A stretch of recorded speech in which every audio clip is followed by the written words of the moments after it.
Welcome sa ating pong ikalawang araw ng anibersaryo. Tayo po ay nagpapatuloy sa ating pong pagdiriwang, ating pong Revival Crusade. Salamat sa Diyos sa tagumpay na Kanyang ibinigay sa atin sa unang araw. At naniniwala ko sa ikalawang araw na ito ay patuloy tayong pagkatagumpayin ng Panginoon. Tayo po manalangin, patuloy tayong samahan ng Panginoon. Panginoong Hesus, kami po yung lumalapit sa iyo, Panginoon, sa oras na ito. At kami po'y dumudulog sa iyong biyaya at sa iyong awa, Panginoon. Samahan niyo po kami sa ikalawang araw na ito, kung paanong ginamit mo kami sa unang araw, kung paanong binigyan mo kami ng tagumpay sa unang araw, Panginoon, ay bigyan mo rin kami ng tagumpay sa araw na ito, Panginoon, sa pangalawang araw ng pagdiriwang ng aming pong anibersaryo ng Jesus the On The Way Family Church.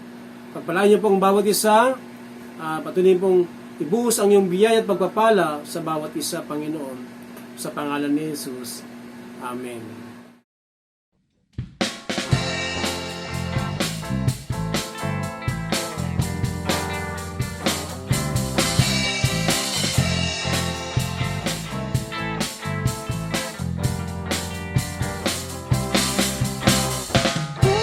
Aking mamasdan ang kalawakan, hindi ko maunawaan ang iyong dahilan kung bakit ako pinili.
name, God. Hallelujah. Natili po tayo sa presensya ng ating Panginoon. Patuloy nating damhin ang kanyang presensya. Tunay nga ang napakasarap. Napakasarap umawit sa kanya. Kahit anumang pagsubok, ay kakayanin. Malalagpasan, basta kasama siya. Glorify your name, Lord Jesus. Puri at sambahin. Hallelujah.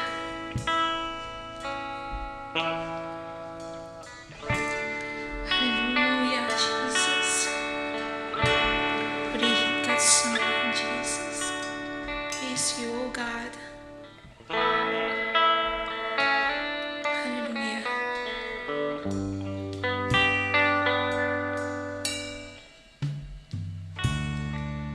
Pupurihin ka, O Diyos, ang aming alay ay pagsamba, kaluwalhatian, buong karangalan, kapangyarihan mo'y walang katulad. Pupurihin ka, O Diyos, ang aming alay ay pagsamba, kaluwalhatian, buong karangalan, kapangyarihan mo'y walang katulad. Ikaw ang tunay na Diyos, Ika'y walang katulad, Ika'y nag-iisa, Ikaw lamang, wala nang iba. Sa'yo ang aming awit, dinggin ang aming tinig, isisigaw sa buong mundo, kadakilaan mo.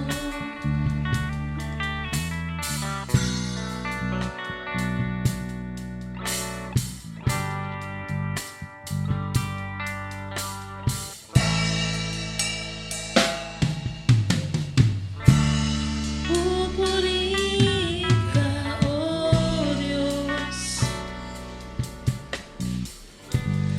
ang aming alay ay pagsamba, kaluwalhatian, buong karangalan, kapangyarihan mo'y walang katulad.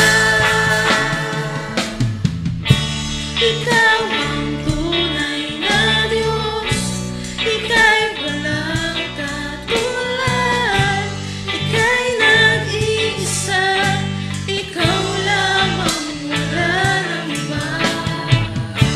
Sa'yo ang aming awit, dinggin ang aming tinig, isisigaw sa buong mundo.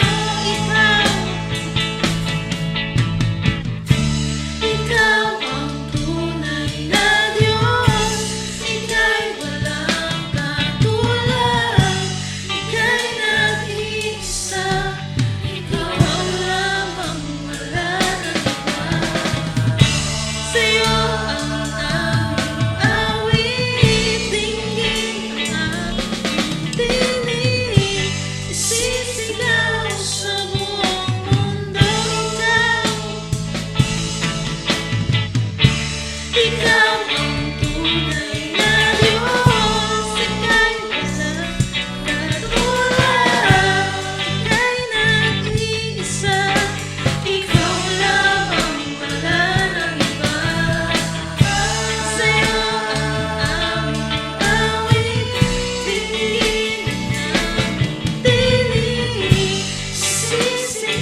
ikaw sa buong mundo, kadakilaan mo. Purihin ka, Panginoon. Ikaw lamang may taas namin, Panginoon, sa mga oras na ito. Hallelujah, Jesus. Glorify your name, God.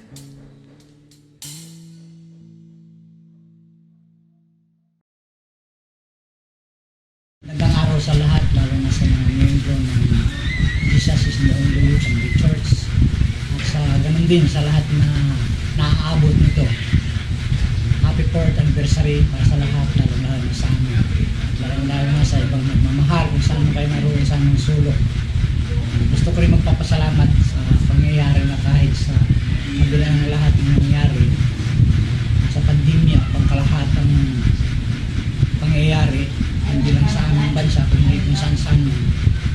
Gusto ko magpapasalamat na patuloy pa rin, lalo ng aming pastor sa kanyang pagiging nasigasig sa pag-ano ng salita ng Panginoon, na sa kabila ng lahat ng pangyayari, patuloy pa rin niya sa pamamagitan ng internet o sa gadget, nakukuha pa rin niya na ipahayag, patuloy magpapahayag ng salita ng Panginoon.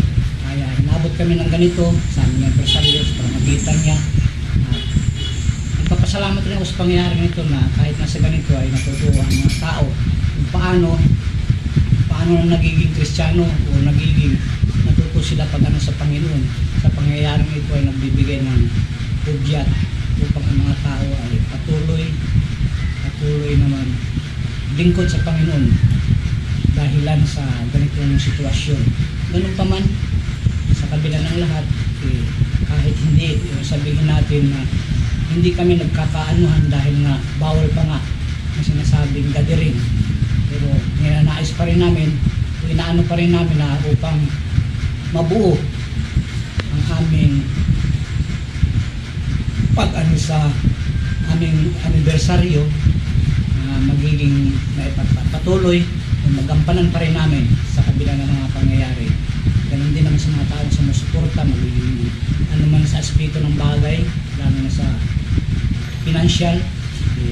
Hindi nga kami nagkakaano dahil wala nga kaming, ang church namin actually doon lang bumabase kung meron kaming wala nga simula po ng Marso hanggang ngayon. Kaya ganun po man, magawa pa rin ng paraan ng Panginoon kung paano kami makakaraos. Kaya lubos ako nagpapasalamat. Nais ko muli pasalamatan lahat ng mga membro, lahat ng nagmamahal at lahat ng naglilingkod sa Panginoon.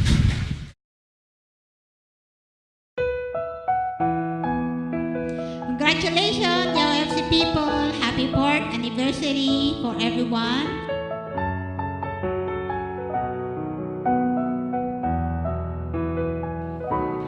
Pusong dalisay ang aking nais, likhain mo Diyos para sa akin. Pusong dalisay ang aking nais, likhain mo Diyos para sa akin. Isang pusong tapat na sa'yo'y nagmamahal, isang pusong sa'yo'y walang alinlangan, isang pusong itinitibok na ika'y parangalan, at ako'y pagpupuri sa'yo lamang, Jesus.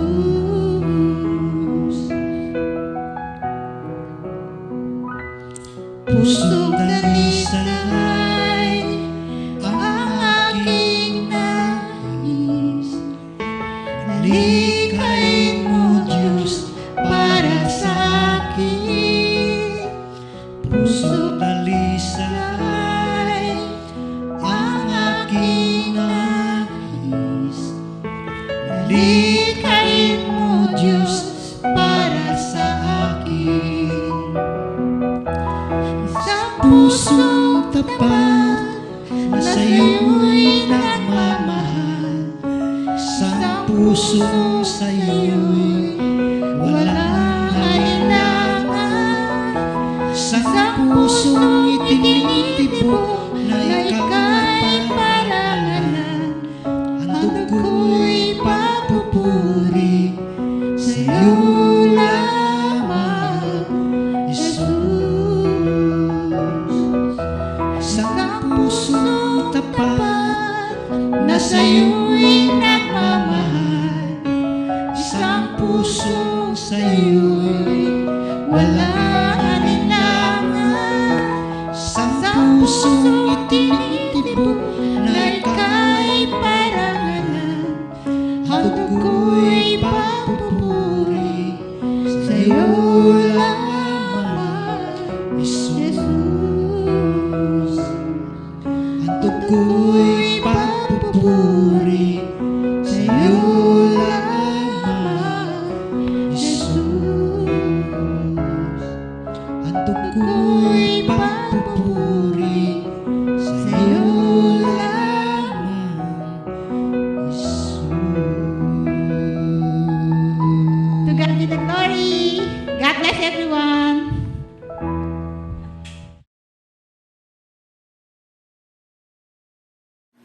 Nais ko pong ipakilala sa inyo ang ating pong tagapagsalita. Ngayon naman ay makapakinig tayo from Canada, ang ating pastor, si Pastor Vladimir Bracamonte.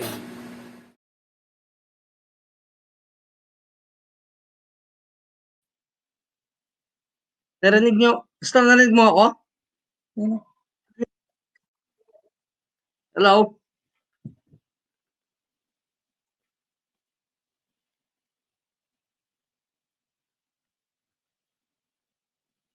Isang magandang hapon po sa inyong lahat. Dito po sa amin ay umaga po, madaling araw ngayon dito sa amin, 3:30 po ng madaling araw. So, bumabati po ako sa inyo ng isang maligayang ika-4 na anibersaryo ng inyong church o ng inyong iglesia. At mga kapatid, ako po ay natutuwa.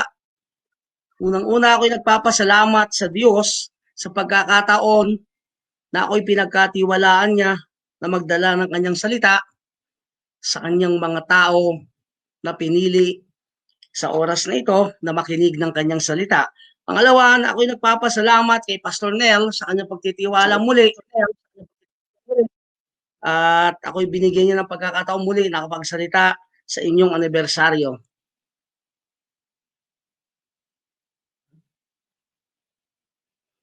At ngayon po, ang pag-aaralan po natin ay ang salita ng Diyos na kung saan ay tema po ng inyong ika-4 na anibersaryo ng iglesia.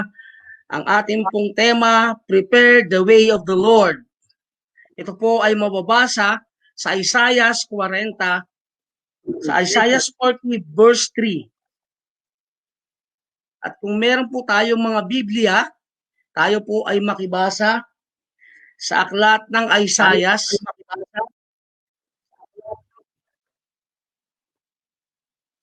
Sa aklat po ng Isaiah verse 40, chapter 40 verse 3. Ganito po ang sabi: ang tinig ng isang sumisigaw, ihanda ninyo sa ilang ang daan ng Panginoon. Pantayin ninyo sa ilang ang lansangan para sa ating Diyos. Ito po, ang binasa ko po ay sa King James Version. Ang English po, sabi po dito, the voice of him that crieth in the wilderness, prepare ye the way of the Lord, make straight in the desert in highway for our God. Yan po ay sa King James Version at babasahin ko po dito sa ang Biblia ang salita ng Diyos. Ganito po ang pagkasabi: may tagapagbalitang sumisigaw na nangangaral sa mga tao, ihanda ninyo ang daan sa ilang para sa Panginoon. Gawin ninyong matuwid ang daan at dadaanan ng Diyos. Pagpalain ng Diyos ang pagkabasa ng kanyang salita. Tayo ay sandaling manalangin. Hingin natin ang guidance ng Diyos sa pag-aaral po natin ang ating ang salita ng Diyos sa araw na ito. Minsan pa, Panginoon, marami pong salamat sa oras na ito na pinagkaloob mo sa amin na kami narito dakilang Diyos, bagamat wala kami pa sa personal dakilang Diyos, Lord, na pagtitipon, pero Panginoon, ginamitan mo kami nitong gadget na ito dakilang Diyos, Lord, upang maabot po namin dakilang Diyos. Lord, ang bawat isa na naabot ng mensahe mo dakilang Diyos at minsan pa marami pong salamat sa panibagong taon na ipinagkaloob mo sa iglesyang ito sa pumumuno ni Pastor Nel. Pagpalain mo dakilang Diyos ang iglesyang ito sa katauhan ni Pastor Nel at ganun po sa kanyang asawa, sa kanyang anak, Panginoon, sa kanyang mga anak dakilang Diyos, ganun po sa kanyang member. O pagpalain mo ang iglesyang ito, palaguin mo dakilang Diyos, magbangon ka pa ng marami pang mananampalataya, Panginoon, magbangon ka ng marami pang manggagawa at anumang hadlang at pakanan ng kaaway sa kanyang church ay aming minawasak sa pangalan ni Jesus by the blood of Jesus Christ. O Panginoon, dalangin ko rin ko sa umaga, sa oras na ito dakilang Diyos, sa pag-aaral po namin ng salita dakilang Diyos, ang iyong lingkod na yung gagamitin, ilagay mo sa iyong likuran, sapagkat wala akong kaya kung ako hiwalay sa iyo dakilang Diyos. Samahan mo ko sa mga oras ito. Maraming salamat sa iyong ginawa at gagawin pa sa pangalan ni Jesus. Amen.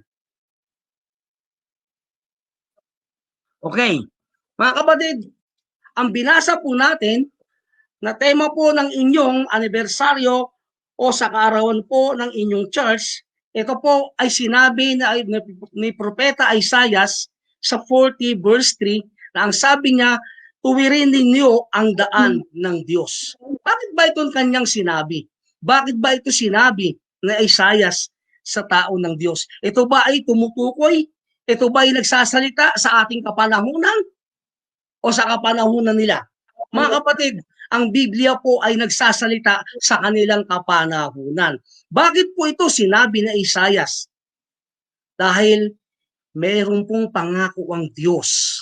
Dahil po ang kaligtasang itong gustong ipangusap ni Isaias na dadalhin ni John the Baptist sa tao ng Diyos. Ito po, mga kaibigan, ang kaligtasan, hindi lang po ito para sa tao ng Diyos, hindi lang po ito para sa mga Israelites na pinili ng Diyos. Ang kaligtasan po ay para sa buong tao. Sa lahat ng lahi po, ang kaligtasan ay gustong ipaabot ng Diyos. Bagamat sila ang pinili ng Diyos na tao, sila ang gagamitin ng Diyos sa ebanghelyo sa para ipagpapalawig sa ikaliligtas ng mga buong sanglibutan, ang kanyang taong pinili, ang kanyang gagamitin dapat ang mga Israelites. Makikita po natin yan, patutunghayan po natin sa ating pag-aaral. Kasi marami po, may nagsasabi na ang kaligtasan daw ay para lang sa mga Israelites, pero tinanggihan siya ng kanyang bayan, kaya ipinaling niya ang kanyang mata sa mga hintil. Mga kapatid, ang kaligtasan po, hindi po ito para sa mga Israelites lang. Ang kaligtasan po ay para sa lahat ng tao na nabubuhay sa daigdig na ito. Kanya lang, inuna niya ang kanyang tao, sapagkat ito ang kanyang piniling tao, sapagkat dito manggagaling ang ating tagapagligtas na Mesayas sa tao ng Israel, sa Hudyo o sa Diyos, sa Diyo. Mga kapatid, pag-aralan po natin kung bakit po ito sinabi ni Isaias na ang sabi niya, tuwirin ninyo ang daan ng ating Panginoon. Sinasabi niya po ito sa kanyang mga kababayan. Sinasabi po ito ni Isaias sa kanyang mga alahi na sabi niya, tuwirin ninyo ang daan ng Panginoon. Ibig sabihin, pinaghahanda sila. Kasi po itong si Jesus Christ, ito po ay sinabi na sa Genesis nung ang tao ay nagkasala.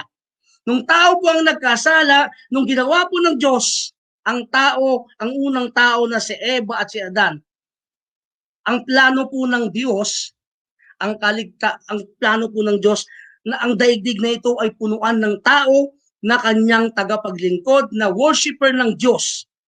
Subalit nagkaroon po ng problema.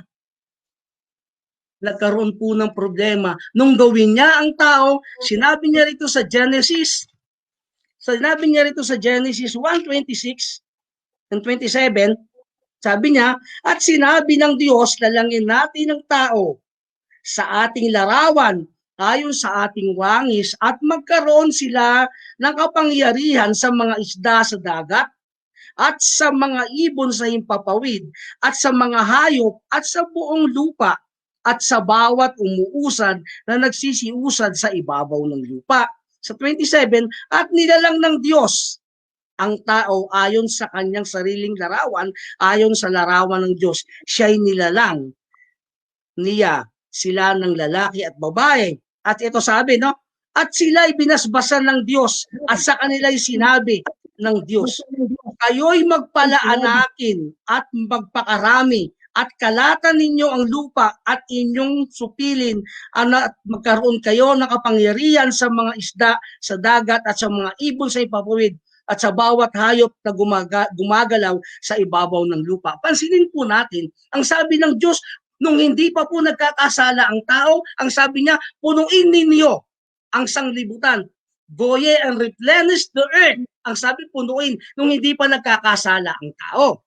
Subalit, sabi ng Diyos, binilaan niya ang lalaki at sabi niya dito, at nilalang ng Panginoong Diyos ang tao sa alabok ng lupa at hininga ng kaniyang mga butas ng ilong. Dito po sa chapter 2 ng Genesis, verse 7, ganun po ang sabi. At hininga niya ng buhay ang tao at ng kaluluwang may buhay. At naglagay ang Panginoon Diyos isang halamanan sa Eden, sa dakong silanganan, at inilagay niya roon ang taong kaniyang nilalang. At pinatubo ng Panginoong Diyos ang lupa sa lahat ng punong kahoy ay nakakalugod sa paningin at na mabubuting kanin. Gayon din naman ang punong kahoy ng buhay sa gitna ng halamanan at ng punong kahoy ng pagkakilala ng mabuti at masama. At may isang ilog mula sa Eden na dumilig sa halamanan at mula sa bahagi ay nag-apat ang sanga. Pero lalaktaw po tayo dito. Dito po sa 17, datapwat ng makilala dito po sa 15, at nakinuha ng Panginoong Diyos ang lalaki at inilagay sa halamanan ng Eden upang kanyang alagaan.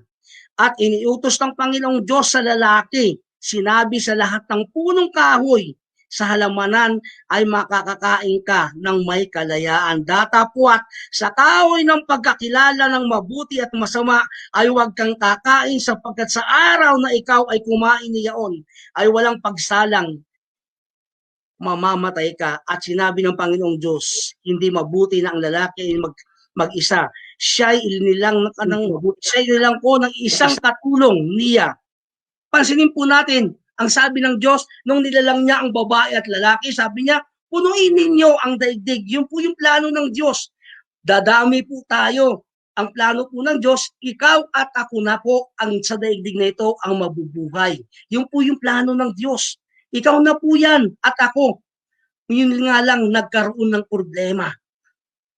Nung ang babae ay tinukso ng ahas. Saan ba nanggaling ang tukso? Saan ba nanggaling? Bakit nagkaroon doon? No?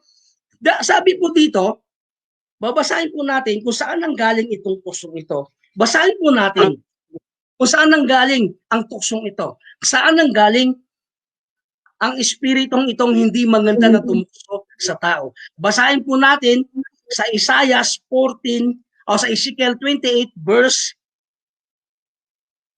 23, Ezekiel 28 verse 14 to 17. Ganito po ang sabi. Ikaw ang pinahirang kirubin. Ito po ay si Lucifer, no? Sabi niya, ikaw ang pinahirang kirubin na tumatakip at itinatag kita sa anupat ikay nasa ibabaw ng banal na bundok ng Diyos. Ikaw ay nagpanhik manaog mula sa gitna ng mga batong mahalaga. Ito po ay sa Ezekiel 28 verse 14 hanggang 17 po babasahin natin. Sa 15, ikaw ay sakdal sa iyong mga lakad mula sa araw ng ikaw ay lalangin hanggang sa ang kalikuan ay nasumpungan sa iyo. Dahil sa karamihan ng iyong kalakal ay kanilang pinuno ang gitna mo ng pagdadahas at ikaw ay nagkasala, kaya inihagis kitang parang dumi mula sa bundok ng Diyos at ipinahama kita o tumatakip na kirubin mula sa gitna ng mga totoong mabatong halaga. Mga batong halaga sa 17, ang iyong puso ay nagmataas dahil sa iyong kagandahan. Iyong ipinahamak ang iyong karunungan dahil sa iyong kaningningan. Aking inihagis kita sa lupa, aking inilagay ka sa harap ng mga hari upang nasdan ka. Mga kapatid, ang sabi niya, ito palang si Lucifer. Dati siya kasama niya ang Diyos. Nung nilikha siya ng Diyos, kumbaga, halos siya ang nandito sa daigdig na ito. Nung nilikha siya ng Diyos, basahin pa po natin sa Isaiah 14. Sa Isaiah 14 po, ganito ang sabi. Isaiah 14 verse 12 and 17. Ang sabi niya dito, ano pa't nahulog ka mula sa langit o tala sa umaga. Ang tawag sa kanya, tala sa umaga. Yun po ang kategorya niya ni Lucifer, tala sa umaga. At ang sabi niya, anak ng umaga o anak lupa, paanong ikaw ay lumagpak sa lupa? Ikaw ay siyang nagpahina ng bansa. At sinabi mo sa iyong sarili, ako'y sasampa sa langit, aking itataas ang aking luklukan sa itaas ng mga bituin ng Diyos, at ako'y uupo sa bundok ng kapisanan sa mga kaduluduluwang bahagi ng hilaga, at ako'y sasampa sa itaas, at ang mga kataas-taasang mga alapap, ako'y magiging gaya ng kataas-taasan. Iyon po ang sabi ni Lucifer, itaas. Siya daw ay aakyat sa kapisanan ng kataas-taasan, at ang sabi niya, siya ay magiging katulad ng tagalikha. Kaya sabi niya doon sa Ezekiel 28 na binasa natin kanina, inihagis niya sa lupa. Nung inihagis po siya sa lupa, ang espiritu ni Lucifer dito po sa lupa, meron pa siyang kinuwang mga anghel na kasama niya, yung kanyang mga subordinate. Ang sabi niya, oh wow, para na pala akong Diyos. Marami akong subordinate. Ay nakalimutan niya, siya po ay create lang, hindi siya ang creator. Kaya nabasa ng Diyos ang puso niya, itinapon siya sa lupang ito, sa daigdig na ito. At ngayon mga kapatid, kaya nung ginawa ng Diyos si Eva at si Adan ang unang tao, nakapagtataka siya ay naroon na. At ang sabi sa Genesis chapter 3, basahin po natin sa Genesis chapter 3, dito, ang ahas nga ay lalong tuso kaysa alinman sa mga hayop sa parang na nilikha ng Panginoon Diyos. At sinabi niya sa babae, tunay bang sinabi ng Diyos na huwag kayong kakain sa alinmang punong kahoy sa halamanan? At sinabi ng babae sa ahas, sa bunga ng punong kahoy sa halamanan ay makakakain kami. Datapwat sa bunga ng punong kahoy na sa gitna ng halamanan ay sinabi ng Diyos, huwag kayong kakain niyaon, huwag ninyong hipuin, baka kayo'y mamatay. At sinabi ng kaaway, ganito ang sabi, at sinabi sa ahas, tunay na hindi kayo mamamatay. Ito yung po, sa 5, sabi niya, sapagkat talastas ng Diyos sa araw na kayo'y kumain niyaon, ay madidilat nga ang inyong mga mata at kayo'y magiging parang Diyos na nakakilala ng mabuti at masama. Ito po yung unang kasalanan. Yung unang kasalanan ni Lucifer na sinabi niya, aakyat siya sa kataas-taasan at magiging katulad siya ng Diyos na kataas-taasan. Nakalimutan niya, hindi siya creator, create lang siya ng Diyos, kaya tinapon siya. At yung ahas nga daw natusok, doon pumasok ang kanyang espiritu at tinukso niya si Eva at si Adan. Ang sabi niya, ganito rin ang pagkasabi niya, di ba? Totoo ba na sinabi sa inyong Diyos na huwag kayong kakain sa puno ng pagkaunawa na yan? Oo, sabi ng babae, ni paghawak man o kumain kami, walang pagsalang, kami ay mamamatay. Hindi. Ang sabi niya, pag kumain kayo niyan, magiging katulad kayo ng Diyos. Kita mo? Kung ano yung kanyang kaisipan, yun ang ini-insist niya doon sa babae at saka kay Adan, na magiging katulad kayo ng Diyos. Yan po ngayon ang gusto ng tao para tayong Diyos di ba? Marami po ngayon sa panahon natin na para silang Diyos ang mga tao. Nagkaroon lang ng pera, akala mo na Diyos, no? Gusto nila bilhin ng tao. Kahit yung dignidad ng tao, binibili niya. para kita mo maraming ganyang tao ngayon sa panahon natin. Ano? Nakakahiya mang sabihin. Pero mga kapatid, ayokong manira, pero maraming tao dyan. Lalo na sa mga politika, mahirap lang magbanggit, diba? Binibili nila. Kahit yung dignidad, kahit yung boto mo, diba? Dignidad mo yan, ibibili nila. Yun sabi niya, magiging katulad ka ng Diyos. Kaya yung babae, nag-isip siya. Kumuha siya ng bunga. At nung kinain niya, hindi naman siya namatay. Sabi niya, binigyan niya si Adan at hindi rin namatay si Adan. Kaya sabi niya, nakuha ko na yung dalawa. Nakuha ko na rin yung nilikha ng Diyos.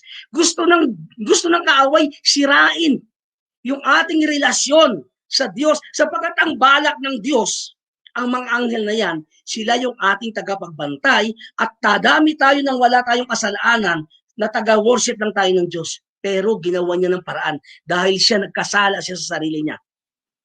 Alam niyo mga kapatid, nung nagkasala ang tao, ginawa ng Diyos ng paraan. Ang akala ni Satanas, mabubuhay na sa daigdig na ito, na kasama niya ang mga tao na katulad niyang makasalanan. Ang sabi ng Diyos sa Genesis 3:15, ganito po ang sabi niya. Sabi niya dito, at sinabi niya rito sa 12 muna, at sinabi sa lalaki, ang babae, sabi niya rito pala, basahin natin yung umpisa na, sa 6. At nang makita ng babae na ang bunga ng punong kahoy ay mabuting kanin at kalugod-lugod sa mga mata at kahoy na magnanasa upang magpantas sa tao, ay pumitas siya ng bunga niyaon, kinain at binigyan niya ang kaniyang asawang kasama niya at ito'y kumain. At sa 7, at nadilat kapwa ang kanilang mga mata at kanilang nakilala na sila'y mga hubad at sila'y tumahi ng dahon ng puno ng igos at kanilang ginawang panlapi. Okay, yung mga kapatid, ang sabi niya, nadilat ang kanilang mga mata. Nalaman nila ang tama at mali. So, nagkaroon sila ng kasalanan. Ano bang kamatayan ang nawala sa kanila? Ang unang kamatayan na nawala sa kanila mga kapatid, yung pong kamatayan sa espiritu, yung pong espiritu na nakakonekta sa Diyos, yung po yung ating relasyon na sinira ng kaaway, yung po yung unang nawala. Mamamatay ka. So, ibig sabihin, wala ka ng connection sa Diyos. Simula nung sila ay kumain ng bunga ng pag-unawa, kaya sinabi niya sa John 15, ang sabi niya, ako ang puno, kayo ang sanga. Kung hiwalay nga kayo sa akin, wala kayong magagawa. Mga kapatid, ito ang nangyari. Natanggal ang relasyon ng tao sa Diyos. Kaya tuwang-tuwa si Satanas. Akala niya, akin na ang ginawa ng Diyos. Kasi gusto niya may kasama siyang parusahan. Dahil parurusahan siya ng Diyos. Dahil ang kanyang mga kasama, ibinaba po ng Diyos, ikinulong sa Tartarus ng time na yon.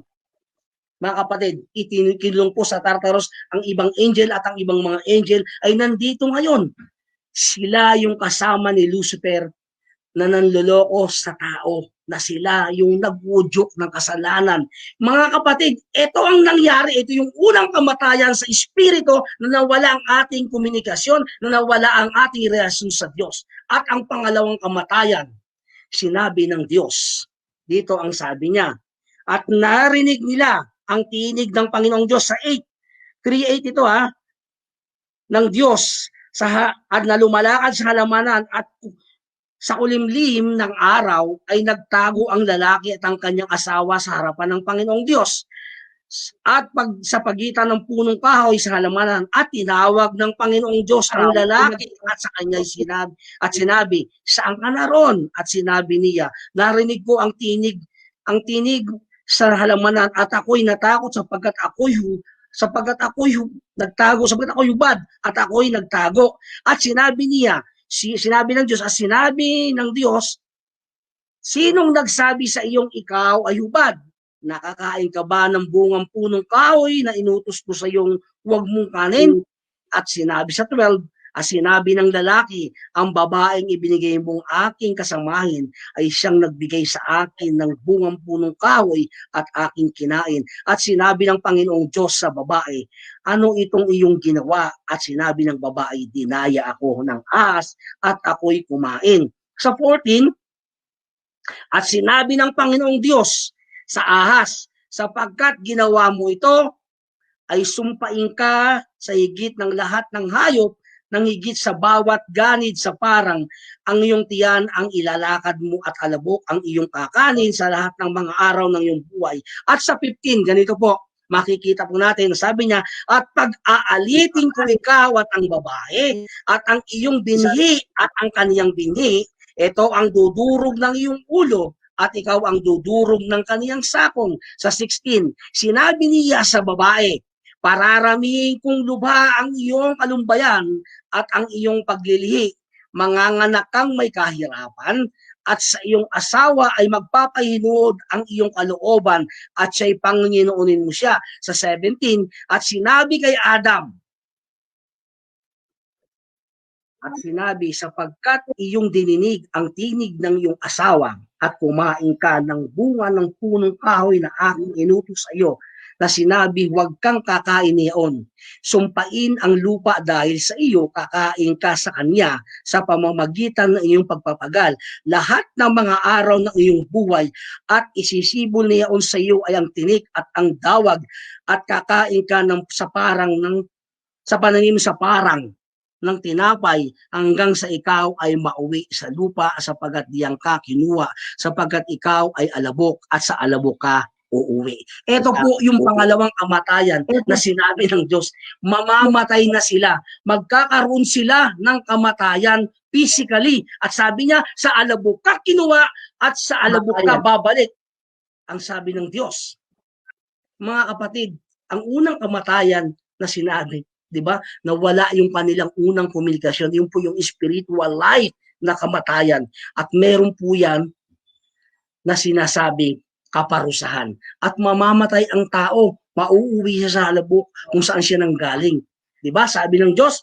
At kita nyo po, ang tao talaga, gumagawa siya ng sarili niyang paraan.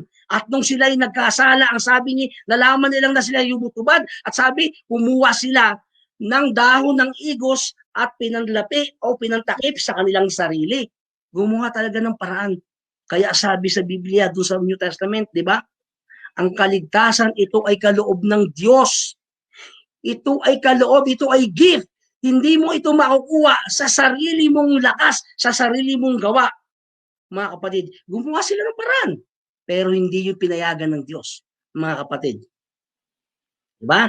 Kaya sabi niya, akala ng kaaway, ha, makakasama ko na yung nilikha mong tao. Pagdami nila ngayon, makakasama ko sila, mas magkakasakama kami sa daigdig na ito na kami makasalanan. Pero hindi pumayag ang Diyos. Ang sabi niya sa 15, pag-aalitin ko ikaw. Sabi niya, pag-aalitin ko ikaw. Sabi niya gano'n sa 15. Pag-aalitin ko ikaw at ang babae at ang iyong bini. Diba? Sabi niya, at ikaw sabi niya, at ang kanyang bini, ito ang dudurog na yung ulo at ikaw ang dudurog ng kanyang sakong. Hindi pumayag ang Diyos. Baka kala mo, papayag ako. Nakasama mo ang tao na makasalanan. Hindi, gagawin ko ng paraan. Ginawa niya ng gap ang kaaway at ang tao. Ginawa niya ng gap. Diba? Gagawa niya ng gap. Lagi silang mag-aaway, hindi silang magsasama. Kaya dito po, tinutukoy po dito, dalawa laging offspring ang papasok. Isang masama at isang mabuti. So, hindi pumayag ang Diyos. At binigyan niya pa ng pagkakataon ng tao. Gusto niyang maibalik ang relasyon ng tao sa Diyos. Kaya dito sa sinasabi, ikaw ang dudurog ang binhi ng babae, ang dudurog ng iyong ulo, at ang binhi mo ang siyang dudurog ng sakong ng baba. Ng binhi ni Satanas, ang siyang dudurog ng sakong. So, hindi siya pumayag. Kaya sabi ng Diyos, itinakwil niya ang tao, nilagay niya, sabi niya nga nun, bago niya sa halamanan, bago niya po inilagay doon sa labas ng halamanan ng Eden, tinakpan niya ang kahubaran. Tinanggal niya yung igos na balat na ginawa ng tao, ang sabi niya sa 21, at iniginawa ng Panginoong Diyos si Adam at ang kanyang asawa ng kasuotang balat at dinamitan. Mga kapatid, ang ginawa po ng Diyos, ang una pong deklarasyon ng Diyos na darating si Jesus Christ, siya po yung dudurog ng ulo ng serpent na tumukso sa babae. si Jesus Christ po yun. Pangalawa po, ang sabi niya, yung damit at nung sabi niya, sapagkat ang ating kasalanan, yung ating kabuhubaran, yan ang ating kasalanan, yan yung ating kahihiyan. Ang sabi niya dito sa 21, ginawa ng Panginoong Diyos si Adam ng kanyang damit, ang asawa at kasuotan at siya ay dinamitan. Nagpatay po ang Diyos ng tupa. Dito, kung babasa po natin, kung pag-aaralan po natin ng Biblia, sa iba pong mga komentaris, ang sabi nila, pumatay ang Diyos ng tupa nung yung tupang bata na wala pang dungis, yung kinuha niya po, pinatulo niya ang dugo. At yung balat po, yun ang kanyang pinangtakip kay Eva at Adan. Kasi hindi po papayag ang Diyos na magkakaroon ng kaligtasan sa pamamagitan ng sarili mong gawa. Mga kapatid, ang Diyos ang gagawa ng paraan para sa kaligtasan natin. Kaya po yan sinabi ni Isaias. Pinoproclaim niya, inanoint si Isaias ng Diyos para sabihin, merong tagapagligtas na darating. Sinabi niya sa tao ng Diyos. Paano po naging tao ng Diyos ang Israelites? Ito po, ikukwento natin. Mga kapatid, nung inilabas po sila sa Garden of Eden, sinabi po sa Hebrews na ang sabi niya, wala pong magaganap na kaligtasan hanggat walang dugong tumutulo. Sabi niya, wala pong mga kapatid. So kaya po nagpatay ang Diyos, ang dugo po ng tupang iyon ay pinatulo ng Diyos. Ito'y nagsisimbolo sa dugo ni Jesus na siya ipapako sa krus na ang dugo niya, siya ang maglilinis ng ating karumihan. At ang damit na isinuot ng Diyos kay Eva at Adan, ito yung itatakip sa ating kasalanan na ating kahihiyan. Mga kapatid, ayan po ang nangyari. Yan po yung unang proclamation. Yan po yung unang prophecy ng Diyos na darating si Jesus Christ. Dahil ayaw niya na dumami ang tao na makasalanan. Ayaw niya dumami ang tao na magkasama ang makasalanan. At lahat sila ay makasalanan. Gusto niya ibalik. Kaya gumawa siya ng paraan. Kaya sabi niya, nung hindi pa nagkakasala ang taong, sabi niya gano'n sa babae at lalaki, humayo kayo at punuan ninyo ng taong daigdig na katulad ninyong mababait. Subalit, ang sabi niya, nung nagkasala na, ang sabi sa babae, di ba? Manganganak kang may kahirapan. So, ibig sabihin, ayaw ng Diyos na dumami ang tao na makasalanan. Kaya winarningan niya. Pero ang tao matigas ang ulo. Kaya nga po, nung inilabas sila doon, dinamitan sila ng Diyos. At sila inamuhay, nagkaanak si Eva at si Adan na ang pangalan ay Cain at Abel. So tingnan po natin doon po sa proclamation ng Panginoong Diyos. Sabi niya, ikaw ang ang binhi ng babae ang dudurog ng iyong ulo at ikaw ang dudurog ng kanyang ang binhi mo ang dudurog ng kanyang. Dalawang offspring po yan. So nabuhay po si Abel at si Cain. Nung nabuhay po si Cain at si Abel, nandun na po sila sa labas. At ang trabaho po ni Abel, siya po ay tagapag-alaga ng mga hayop, ng mga tupa. At ang trabaho naman ni Cain, siya po ay, farmer siya, nagtatanim siya ng mga kung ano-ano. Ngayon, nung lumabas po sila, nung sila po ay lumabas sa Garden of Eden, nung tatay niya at kanyang nanay, sila po ay instructed ng Diyos. In-instruct sila ng Diyos. Na ang sabi ng Diyos, pag nag-offer kayo sa akin, kailangan merong dugong tutulo. So, ibig sabihin, ang offering is hayop. No? Hayop ang offering. Merong tutulong dugo ang i-offer nyo sa akin. Sabi niya, in-instruct niya si Eva at Adan. Ngayon, nung nagkaroon po ng kauna-unahang offering ang kanyang anak na si Cain at si Abel, in-instruct din niya, therefore, in-instruct niya yung dalawa. Pero ang panganay po ay si Cain. Panganay po si Cain. Sa Biblia, kapag panganay po, siya yung may birthright. Nasa kanya po ang birthright. No? Ito na po, no? Nung nag-offer si Cain at si Abel ng kanilang offering, nag-offer si Abel ng kaniyang hayop at pinatulo niya ang dugo at ang mga taba. At sabi ng Biblia, inilagay niya roon. At si Cain, nag-offer din siya ng mga first fruit po yung in-offer niya, ha? Hindi po yung mga bubulok ng mga kung ano, ha? Kung titignan niyo, first fruit po yan, yung una pong bunga ng kanyang halam, ng kanyang pananim, in-offer niya po yun. Pero bakit hindi kinalugdan ang offer ni Cain? Bakit? Ang sabi ng Diyos, there is no remission of sin without sharing blood of God. Hindi magkakaroon ng kaligtasan hangga't hindi nagpapatulo ng dugo, di ba? Dahil yun yung ginawa sa kanila eh. Nagpatay ang Diyos ng tupa at ang balat inilagay sa kanila, ginawa nilang damit. So ganun din sa offering. Nag-offer yung dalawa. Kaya po hindi pinakinggan ang offer ni Cain ng Diyos dahil hindi maganda. Dahil ang pinanggalingan po niyan yung lupang kinurse ng Diyos. At wala pong dugong dumaloy doon na tumulo. Hindi katulad ng offer ni Abel, merong dugo na dumaloy at ini-offer niya sa Diyos. Pangalawa po, pwede naman siya, si Cain, dahil siya yung panganay, pwede naman siyang humingi ng tupa sa kanyang kapatid na patayin niya rin. Na-offer nilang dalawa, pero hindi niya ginawa kasi akala niya first fruit yun eh. Mga kapatid, hindi niya ginawa. Alam niyo kung ano yun? That is pride. Pride, kasi birthright eh. Panganay ako, hindi ko yung gagawin. Kailangan. Yun una, di ba? Nakita niyo po, pride. Yun po yung una. Ganun po yung ginawa ni Satanas. Pride, di ba? Akala niya Diyos siya. Tingnan po natin. Kaya niloko niya ang tao. Sabi niya, akala niya Diyos ako. Kaya sabi niya kay Eva at Adan, magiging katulad kayo ng Diyos. Yun po yung kung bakit natukso ang tao. Dahil sinabi niya, magiging katulad kayo ng Diyos, malalaman ninyo ang tama at mali. Mga kapatid, ngayon po, ito na.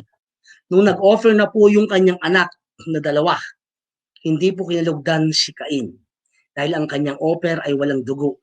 Wala po kayong makikitang offering sa Old Testament na mga prutas. Lahat po ng offering dyan na ginawa ay lahat po ay hayop. Pinatulo lahat ng dugo. Kaya po marami narinig ako nagturo kasi daw po yung yung in-offer daw po ni Cain kasi gulay daw po nawala na, mga bulok na hindi. First fruit lahat yun. Pero mali siya. Dahil may pride siya. Pwede naman siyang humingi doon sa kanyang kapatid. Pero kaya ang ginawa niya, pangalawang kasalanan ang ginawa niya, dahil una pride, pangalawa jealous. Pinatay niya ngayon si Abel. Nung pinatay niya si Abel, pero nawala, hinanap sa kanya ng Diyos. Sabi niya, hindi ako tagapag-alaga ng aking kapatid. Kaya sinumpa siya ng Diyos, di ba? At ang sabi niya sa verse 5 dito, at muling nakilala ni Asa, verse 4:25, at muling nakilala ni Adam ang kanyang asawa at nanganak na ang pangalan ay Seth, na kung liliwanagin ay kahalili. Tingnan niyo po, dapat kasi si Jesus Christ manggagaling sa lipi ni Abel. Ay pinatay siya ni Cain, di wala na. Ay muling nakilala ni Adam ang kanyang asawa at sila'y nanganak na ang pangalan ang Seth, na kung liliwanagin, ang ibig sabihin ng Seth ay kahalili na binigay ng Diyos para kay Abel na pinatay ni Cain. So ibig sabihin, si Jesus Christ po, siyang pinoproclaim na kahalili. Dahil nawala na si Abel, kay Seth na manggagaling ang lipi ni Jesus Christ na tagapagligtas. So, ang ibig sabihin kahalili, instead na ikaw at ako ang mamatay sa kasalanan mo, kasalanan natin, ang Diyos ang kahalili, si Jesus Christ. Kaya doon manggagaling ang kanyang bingi. Kaya ang tawag kay Jesus Christ, di ba, sa New Testament, Bikairos, ang ibig sabihin sa Latin, kapalit. Di ba? Kapalit. Ito ay anak ng Diyos na kapalit. Ibig sabihin ng Bikairos, kapalit. Okay? Kaya dyan po, at nung na po yan, kabuhay ng mga tao, marami na. At sa pagdating dito po sa kay Noah, mga kapatid, nung dumami ang tao, eto na ang problema. Naging masama ang mga tao. Nakarating sa pandinig ng Diyos ang kasamaan ng tao at ang sabi niya, gugunawin ko ang daigdig sa pamamagitan ng tubig at sabi niya di ba, gugunawin niya. Sabi niya, nakita niya si Noah na lumakad na kasama ang Diyos at ang sabi niya kay Noah, gumawa ka ng daong. Gumawa ka ng daong at ikaw ay sumakay sa daong pag natapos ng daong.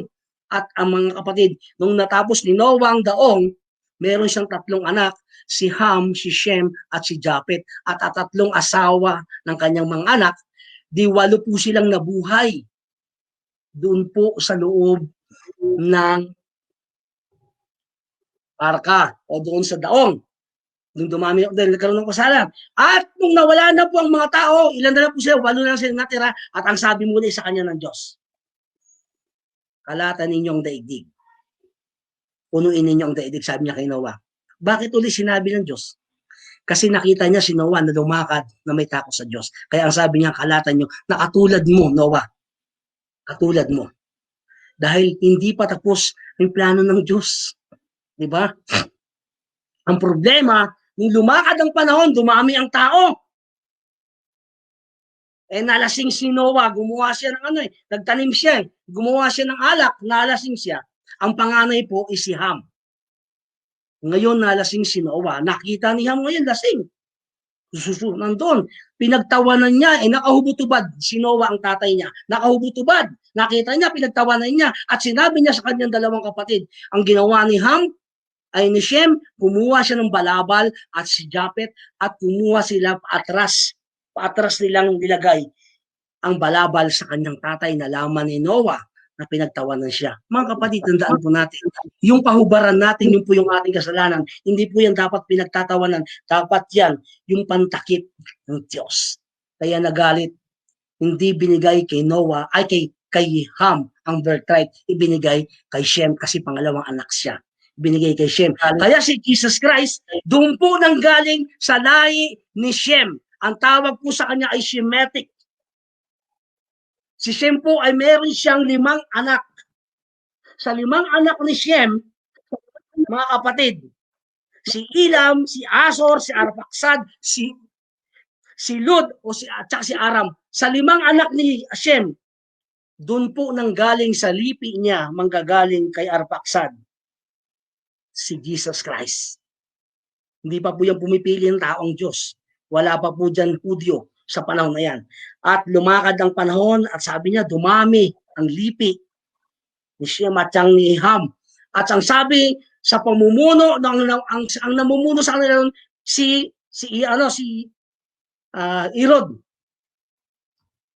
Ngayon, ang sabi niya, gumawa tayo ng isang tower, nagawa tayo ng isang sabi niya ngayon, tore, na ang tulaktok dito ay aabot sa kaluwalhatian ng Diyos. Pansinin po ninyo, gagawa sila ng tore. Gagawa sila ng tore, akala kasi galing sila sa baha, di ba?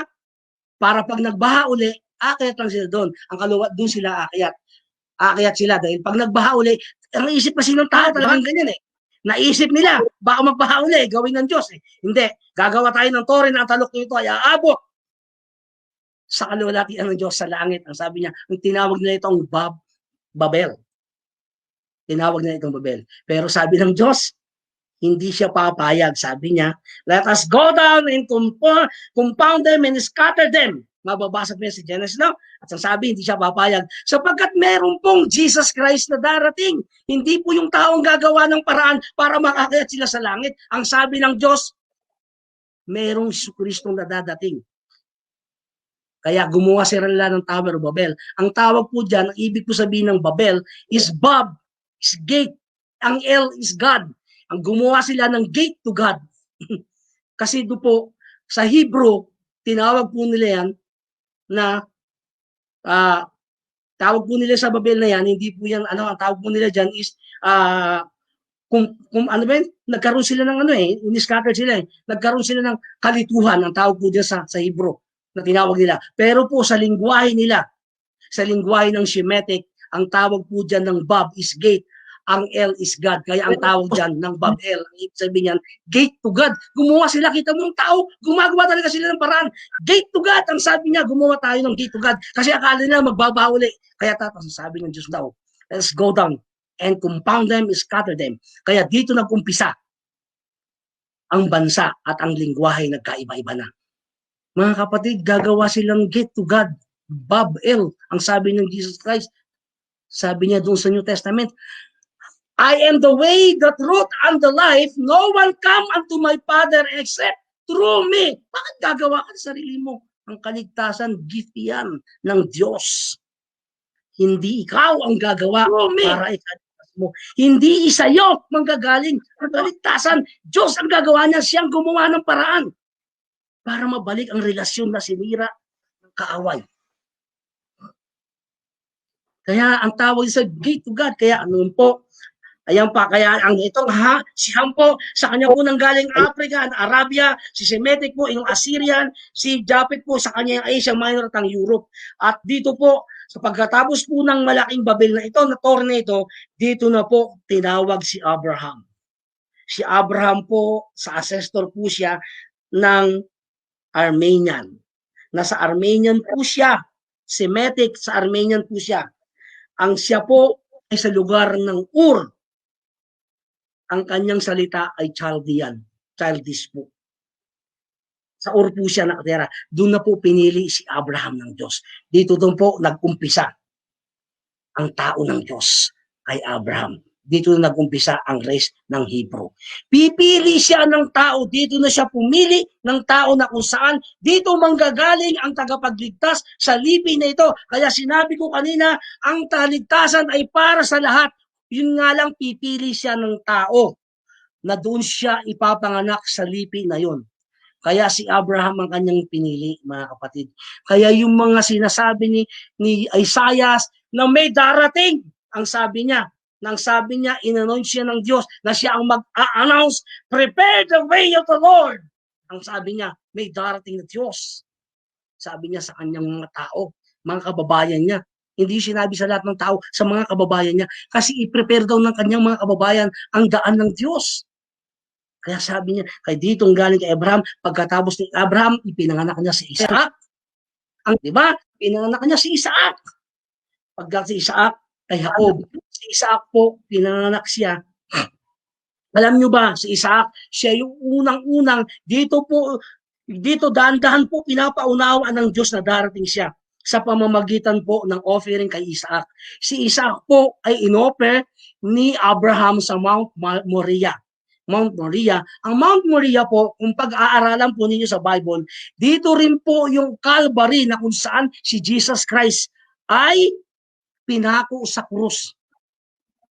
Kaya doon po sa Mount Moriah na yon, kung saan in-offer si Isaac, ibinigay ng kanyang bugtong na anak, ibinigay ni Abraham, bagamat ito'y mahal na mahal niya, sapagkat ito ay anak niya sa pagkabaog. Ibinigay niya, i-offer niya sa Diyos. Nung aambahin niya na, napapatayin, may tinig, sabi niya, Abraham, huwag mong gawin yan. At nung lumingon siya, may nakita siyang hayop na rama, sabi niya, na ang kanyang sungay daw ay nakaipit doon sa kahoy. Yun yung kanyang inoffer. Yun po yung kauna-unahang ipinaunawa sa tao na darating si Jesus Christ. Sapagkat ang Mount Moriah, yan po yung Mount Calvary na yan. Diyan po pinako si Jesus Christ. Kaya nga sa diyan sabi niya, di ba? Sabi ng mga Hudyo sa kanya, bakit mo sasabihin, nakita mo si Abraham, wala ka pa 50 years old. Wala ka pa 50 years old. Nakita mo si Abraham. Dahil nakita niya na si Abraham doon.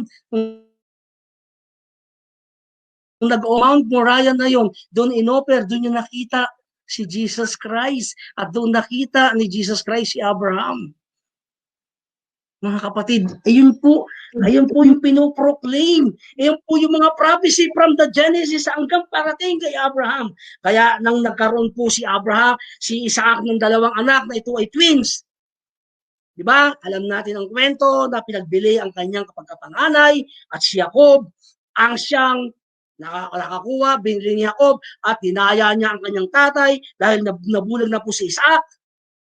Hindi niya na alam, dinaya ni Rene yan. Hanggang sa pumasok po ang pagkakataon, nagkaroon po sila ng great famine. Alam po natin na naging 3 ang asawa ni Jacob. Meron siyang 12 anak. Nagkaroon po ng great famine. Ang sabi ng Diyos, idinala sila doon sa loob ng Ehipto. Pumasok sila sa loob ng Ehipto. Alam niyo kung bakit? Kung bakit sila pumasok sa loob ng Ehipto? Poproteksyonan sila ng Diyos. Kasi pag nagutom sila, mamamatay sila. Wala na. Saan naman gagaling ang lipi ng Diyos pag nawala ang lahi na yon? Diba? Kaya pumasok sila pinayagan silang pumasok ng Diyos sa Ehipto sapagkat sa panahon na yon, sa Old Testament, ng panahon na yon, ang Ehipto ay sila ay parang US, sila ay pinakamayaman ng araw, mga kapatid. Kaya doon si Joseph ipinilagay doon. Kaya ang tawag sa Joseph the Dreamer, nung ipinaliwanag ni Joseph ang pangitain ng Parao at nalaman ni Parao, ginawa siyang governor doon, di ba? Pinasok sila doon at ang kanyang 12 kapatid, ang 11 kapatid, pinasok doon. At doon sila nanirahan ng 400 taon. Sapagat yan ay sinabi kay Abraham na ang iyong lahi ay papasok. Sila ay makikipanayam sa kanilang hindi bayan at sila ay magkawin ng 400 taon. At pagdating ng 4 na taon, dumating si Moses, pinanganak si Moses, di ba? Na inilagay doon sa basket hanggang sa inilabas sila ng Diyos doon sa Ehipto. Paglabas nila sa Ehipto, mga kapatid, milyon na tao, 2 million mahigit o 3 million. Hindi ako nagkakamali, 2 million sabi. Mixed people po ang kinuha ni Moses. Kaya mga kapatid, tingnan po natin, no? Nung kinuha siya. Instead, ang sabi ng Biblia sa Deuteronomy, instead na 11 days journey mula doon sa kanilang lalakarin hanggang doon sa lupang pangako ng Kanaan, mga kapatid, instead na 11 days journey, ginawa silang 40 years sa ilang, nagpaikot-ikot sila, minold sila ng Diyos. So, alam mo nyo kung bakit sila minold ng Diyos? Dahil nung sila ay sa 400 na taon na nag-stay sa Egypto, marami silang nakuwang attitude, marami silang nakuwang Diyos-Diyosan, na kung ano-ano pa, at nakapag-asawa sila ng mga Egyptyo, kaya doon po sila minold ng Diyos. Bago sila pumasok sa Kanaan. Kaya po yan, the book of Moses, from Genesis, Exodus, Levitico, Deuteronomy, Leviticus, at Numbers, mga kapatid, yan po yung 5 book ni Moses, yan po yung law. Ang Numbers po, ibig sabihin yan, numbers ng mga taong papasok sa loob ng Ehipto. Kaya po ang huling books ng 5 is number. So ibig sabihin, bilang po ang tao na papasok, hindi na po sila ganun kadami kasi tinanggal po ng Diyos. Ang pumasok po sa Kanaan, lahat po sila ay pure Israelites. Sila yung mga bata na sinilang doon sa wilderness. No? Pumasok sila doon. Pasok nila doon, pagpasok nila sa wilderness, meron sila kauna-unahang digmaan na naranasan.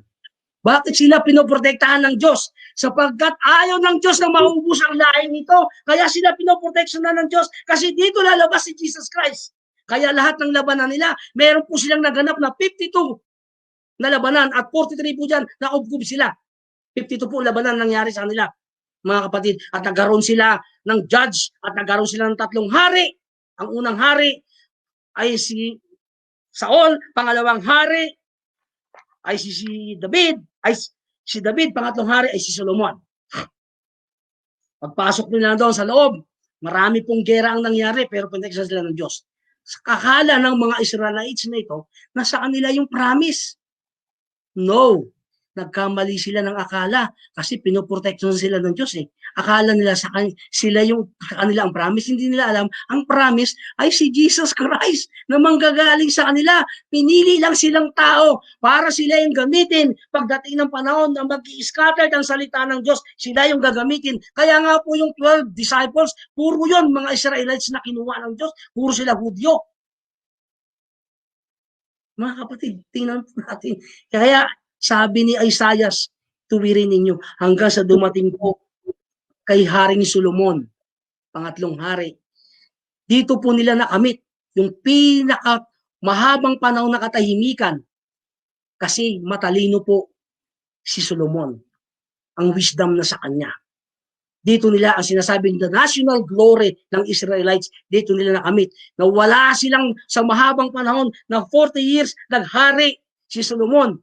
Mga kapatid, for almost 40 years, wala silang digmaan na nangyari. Subalit, nung malapit nang matapos ang reign ni Solomon, dahil sa kanyang katalinuhan, mga kapatid, nagkasala siya. Yung mga reyna at mga hari na pumupunta sa kanya, na humihingi ng payo, ang mga reyna pumupunta sa kanya, inaasawa niya. Kaya nagkaroon siya ng asawang 1,000. Ang kinagalit sa kanyang Diyos, yung asawa ng Parao, inasawa niya na kanilang number 1 na kaaway. Inasawa niya kaya nagalit sa kanya. Kaya ang sabi ng Diyos, dahil ginawa mo ito sa akin, hindi ko kukunin ang kaharian sa iyo. Subalit, pagdating sa iyong anak, sabi niya ganon, hindi ko kukunin ang kaharian sa iyo, alang-alang sa ama mong si David. Dahil si David ay malapit sa puso ng Diyos. Ang sabi niya, alang-alang sa ama mong si David, hindi kukunin ang kaharian during your reign. Pero pagkatapos ng reign mo, mahahati ang kaharian. Kaya po nahati po ang Israel, nahati po ang Hudyo, naging dalawa po. Ang 10 tribes na punta po kay Jeroboam at ang 2 tribes, si Benjamin at si Judah, ay napunta kay Rehoboam na anak ni Solomon. Kaya po sa New Testament, wala na po kayong mababasang Israel. Mababasa nyo po doon, Jew o Hudyo. No, wala na po. Kasi yung 10 tribes na wala na po yan. Sinakop sila ng Assyrian. Nung sinakop sila ng Assyrian, dahil mahal pa rin sila ng Diyos, nagpadala ang Diyos ng anghel. Alam niyo po ba na marami ang napatay ng anghel sa isang gabi lang, ha? Isang anghel lang ang pinadala ng Diyos. Pero ganun pa rin, matigas pa rin ang ulo ng mga Israelites. Kaya po, dito sa tribes nito, ang 10 ay doon sa taas. Ang ibig sabihin po niya, yung pong tribes na yan ay Northern Kingdom, ang tawag po niya na Israel. At sa baba po ay Southern Kingdom, ang tawag ay Judah, na ang capital ay Jerusalem. Sapagkat si Judah, sa kanya manggagaling ang lipi ni Jesus Christ, sapagkat ang pangalang Judah, ang ibig sabihin ay praise. Yung Jeroboam po sa northern part, yan po yung 10 tribes na ang capital po niyan, northern Kingdom, Israel, ang capital niyan ay Samaria. Kaya po sa New Testament, meron po kayong may namit si Jesus Christ na Samaritana. Yan po. Kaya po sila, hindi na sila original na Hudyo kasi nag-asawa po sila ng mga Assyrian. Kaya ang tawag sa kanila ay Hap. Hindi na sila pwede mag-usap. Ang Hudyo, ang mga Hudyo na original kay Judah at kay Benjamin. Kaya mga kapatid, dalawa po yan nahati. Kaya nung malapit na po, nung nasakop po sila ng Assyrian, pinabayaan na sila ng Diyos. Pati ang lahi ni Dan at ni Manase, mga kapatid, ang lahi ni Dan, si Dan, nawala po yan. Wala na po siya, nagkasala po si Dan. Kaya sa 144,000 na nakalagay doon sa Revelation, wala po doon si Dan. Ibinalik po ang lahi ni Joseph. Wala po doon si Dan. Kaya bumalik ulit sa 12. Kaya pag-aralan po natin ang Biblia para malaman po natin kung bakit kailangan dumating si Jesus Christ. Kung bakit kailangan ng kaligtasan. Kung bakit sabi niya, prepare the way of the Lord. Sapagkat gusto ng Diyos, ang tao ay bumalik sa dating relasyon. Bagamat ang tao ay mamamatay, kapag ikaw ay sumampalataya sa Diyos, mga kapatid, na si Jesus ay namatay para sa iyo, para sa akin at para sa ating lahat. Na si Jesus ay namatay sa ikatlong araw ay nabuhay, yan ang mangyayari sa bawat sumasampalataya sa ating Panginoon. Yan po yung mensahe. No, pinili po ni Pastor Nero. Yan po yung mensahe. Ito po ay mensahe ng kaligtasan. Pumili po ang Diyos ng tao. Hindi po sa tao niya ang kaligtasan lang. Ang kaligtasan po ay para sa lahat. Yun nga lang, inuno niyang ayusin ang kanyang tao, ang kanyang piniling bayan. Kaya nga sabi ni Solomon, kung ang aking bayan na tinatawag sa aking pangalan ay magpapakumbaba at tatawag at hahanapin ang aking muka, sabi niya, sila'y aking patatawarin at pagagalingin ko sila at ang kanilang mga pananim ay pagagalingin ko. Di ba? Ang bayan na tinatawag sa aking pangalan. Marami kasi nagbabasa, kung ang aking bayan ay tatawag sa aking pangalan, di po ganoon ang kalagay. Kung ang aking bayan na tinatawag sa aking pangalan, ang bayan po na tinatawag sa kanyang pangalan, a bayan ng Diyos. Tayo po, sa panahon natin ngayon, tayo po yung new generation. So sabi ko nga kanina, ito bang salita ng Diyos na sinasabi, sa iyo ba nangungusap? Hindi po sa atin nangungusap. Nangungusap po ito sa bayan ng Diyos. Doon po sa Old Testament hanggang sa New Testament. Siya po ay nangungusap. Yung sa atin po yung sinasabing rema. Sapagkat ang Biblia po, may echo siya. Yung echo, yun yung sa atin nararamdaman. Pag sinabing rema, parang nangungusap sa atin ang Diyos. Ibig sabihin, yun yung echo. Sinabi sa kanila, nagre-rema sa atin, umieko sa atin. Kaya parang nararamdaman natin na tayo ang kinakausap ng Diyos. Okay? Kaya nung pagdating po ni Jesus Christ, tingnan nyo po, meron pong 400 years gap mula po nung pre-prophecy siya, mula ng pagka-prophecy ni Isaiah kay Jesus Christ, hanggang sa dumating sa New Testament, sa Mateo, Alam niyo po ba kung ilang taon? 700 years. Ang pagitan niyan bago si Jesus Christ dumating. Sinabi niya dito sa Isaiah 9,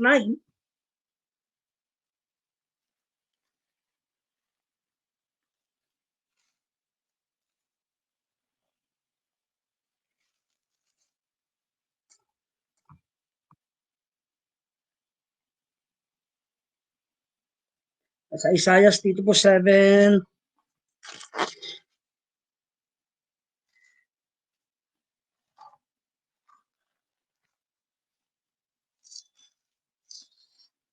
dito po sa Isaiah 7:14, kaya ang Panginoon nga ay nagbibigay sa inyo ng tanda. Narito, isang dalaga ay maglilihi at manganganak ng isang lalaki at tatawagin ang kaniyang pangalang Emmanuel. So ibig sabihin po, nag-prophecy si Isaiah.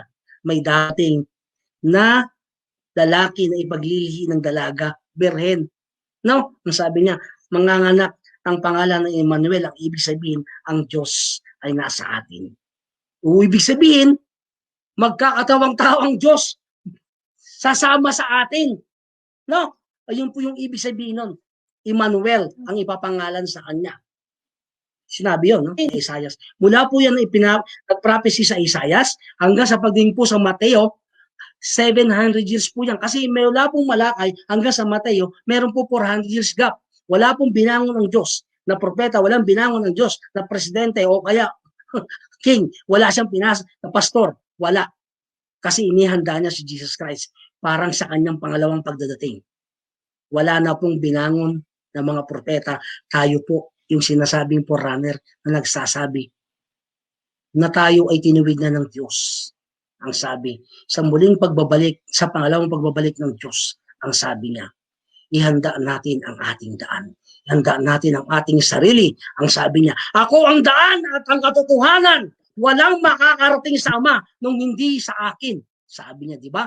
So, kung tinanggap natin si Jesus na ating tagapagligtas sa buhay natin, na pinaniniwalaan natin sa si Jesus ay namatay at pinako sa krus at sa ikatlong araw, siya ay nabuhay na maguli. Ang sabi niya, ikaw ay magiging katulad ng ating Panginoong Jesus. Kaya sa kanyang muling pagbabalik, mga kapatid, ihandaan natin ang ating sarili.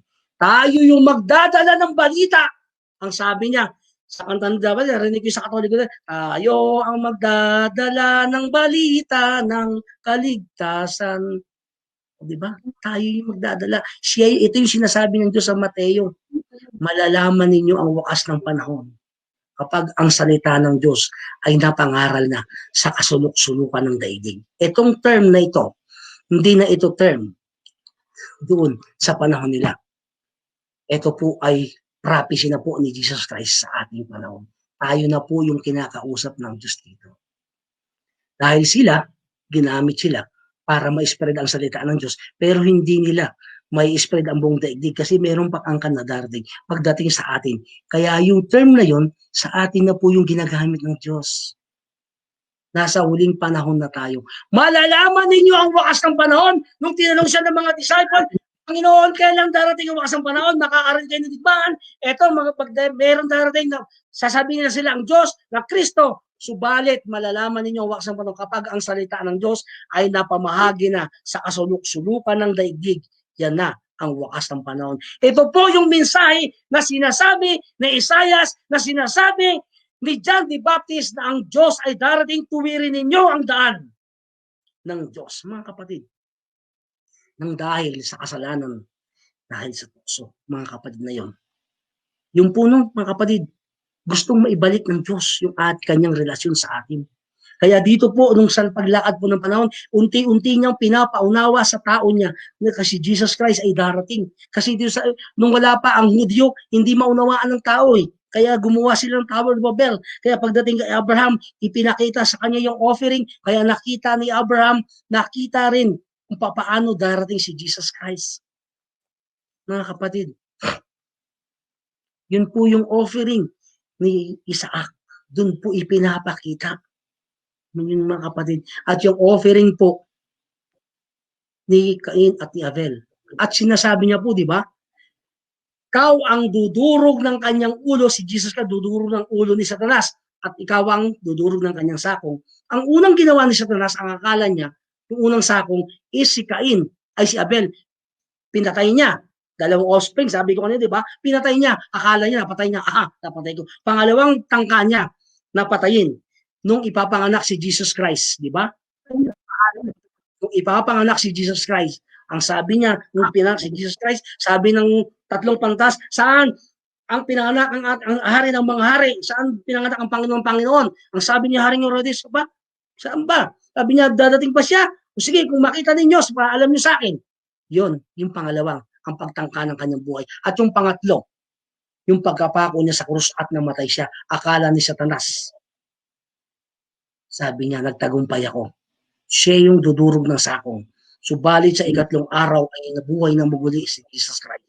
At ang sabi, asaan ang bubog ng kamatayan na pinagtagumpayan ni Jesus Christ. Kaya kung sasampalataya ka sa sinabi ni John the Baptist at sinabi salita ng Diyos, ikaw, paano nangyari kay Jesus Christ, yun din ang gagawin sa bawat isa po sa atin. Mga kapatid, yan po yung mensahe na gustong ipaalam. Ito po ay napapanahon sapagkat malapit na dumating ang Diyos. Tayo yung sinasabi doon sa Mateo. Malalaman ninyo ang wakas ng panahon. Ito pong panahon natin, ito po yung ikapitong church, the Laodicean church, nang ibig sabihin na lukewarm, andito po tayo sa worldwide evangelism, na tayo ay gagawa, na tayo ay kakailangan natin magtrabaho.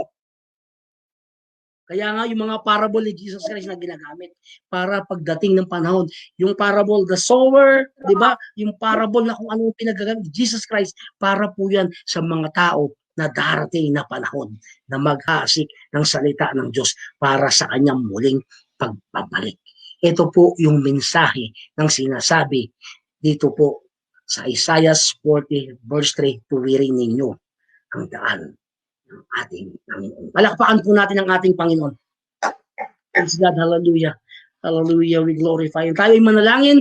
Minsan pa, Panginoong Diyos, marami pong salamat sa salita mo, dakilang Diyos. Marami pong salamat sa oras at pagkakataon na pinagkaloob mo sa amin, dakilang Diyos. O Lord, marami pong salamat sa mga taong nakinig ngayon, dakilang Diyos. Nawa, tumanim sa kanyang puso't isipan ng salitang ito, dakilang Diyos.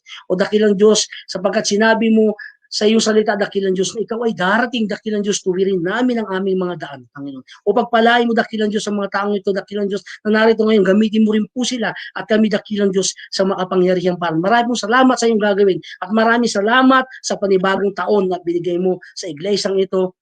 Hallelujah, sa pangunguna ni Pastor Nel at kanyang asawa at kanyang mga anak, at kanyang mga mananampalataya. Maraming pong salamat sa pangalan ni Jesus. Amen. Maraming pong salamat at happy anniversary po, mga kapatid.